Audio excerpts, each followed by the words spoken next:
మాజీ సైనికుడు హత్యకు గురైతే స్థానిక ఎమ్మెల్యేగా, మంత్రిగా ఆ కుటుంబాన్ని పరామర్శించకుండా కేటీఆర్పై అనవసర వ్యాఖ్యలు చేస్తున్నారంటూ జూపల్లిపై బారాస మాజీ ఎమ్మెల్యే మండిపడ్డారు. బారాస కార్యకర్తలను భయభ్రాంతులకు గురిచేస్తున్నారని బీరం హర్షవర్ధన్ రెడ్డి, గువ్వల బాలరాజు తెలంగాణ భవన్లో దుయ్యబట్టారు.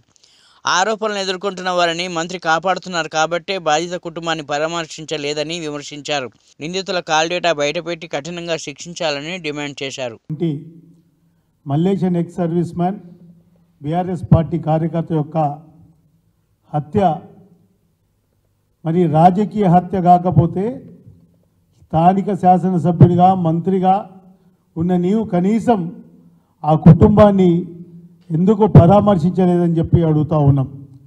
కాంగ్రెస్ పార్టీ అధికారంలోకి వస్తే స్వేచ్ఛ, సమానత్వం, ప్రజాస్వామ్యం పరివిడుతున్నదని చెప్పినటువంటి మీరు ఈరోజు అధికారంలోకి వచ్చిన 40 రోజుల్లోనే యథేచ్ఛగా హత్యలు, అదేవిధంగా భూ కబ్జాలను కూడా మరి వాటికి సంబంధించినటువంటి ఆధారాలతో సహా మరో ప్రెస్ మీట్ పెడతాం.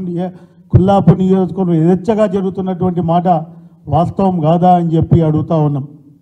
ఈరోజు ఎవరైతే చనిపోయినటువంటి మల్లేష్ కుటుంబ సభ్యులు డీజీపీ గారిని కలిసి రిప్రజెంటేషన్ చేస్తే సుమారు 2 వారాలు దాటిపోయింది. డీజీపీ గారు కానీ, సంబంధిత అధికారులు కానీ, సంబంధితమైనటువంటి ఎవరు కూడా ఇంతవరకు దాని గురించి స్పందించలేదు.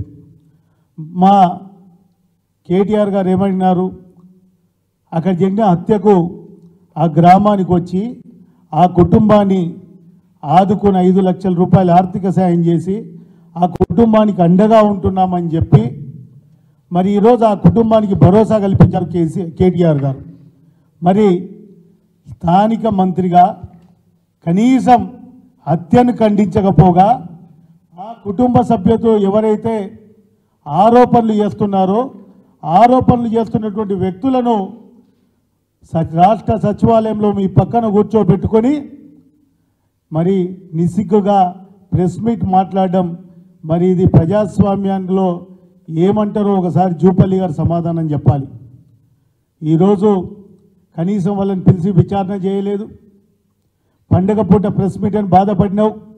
పండుగ పూట మరి ఆ పిల్లలు, ఆ చిన్న పిల్లలు తన తండ్రి యొక్క బాధపడతా ఉంటే మరి వారు గుర్తుకు రాలేదు. కానీ నీకు ప్రెస్ మీట్ పెడితేనే వచ్చినంత బాధ, ఆ కుటుంబానికి జరిగిన అన్యాయాన్ని మరి ఎవరు పూరుస్తారని చెప్పి అడుగుతూ ఉన్నాం. ఖచ్చితంగా ఈరోజు కేటీఆర్ గారు అక్కడికి వచ్చి ఎక్కడ అన్యాయం జరిగినా, ఎక్కడ అధర్మంగా ఉన్నా వచ్చి పోరాటం చేస్తామనే విషయాన్ని స్పష్టంగా కేటీఆర్ గారు చెప్పడం జరిగింది. ఈరోజు నీ గనక ఆ హత్యలో వాళ్ళని నువ్వు కాపాడకపోతే నీవు ఆ కుటుంబాన్ని వెళ్ళి పరామర్శించేవాళ్ళు. మీరు ఆ కుటుంబాన్ని పరామర్శించేదానికి మీకు ధైర్యం లేదు. ఆ కుటుంబం యొక్క ఆ బాధితురాలు ఎవరైతే ఆ మహిళ ఉందో, వాళ్ళ భార్య ఉందో, ఆమె కళ్ళలో కనుక కళ్ళు పెట్టి చూసే ధైర్యం నీకు లేదు. ఇప్పుడు కూడా నీ పాత్ర లేదు, నీకు ఇందులో సంబంధం లేదు. నువ్వు ఆ దోషులను కాపాడతలేవంటే నువ్వు కనీసం పోయి వాళ్ళని పరామర్శించి ఆ కుటుంబానికి న్యాయం చేసి ఉంటే బాగు.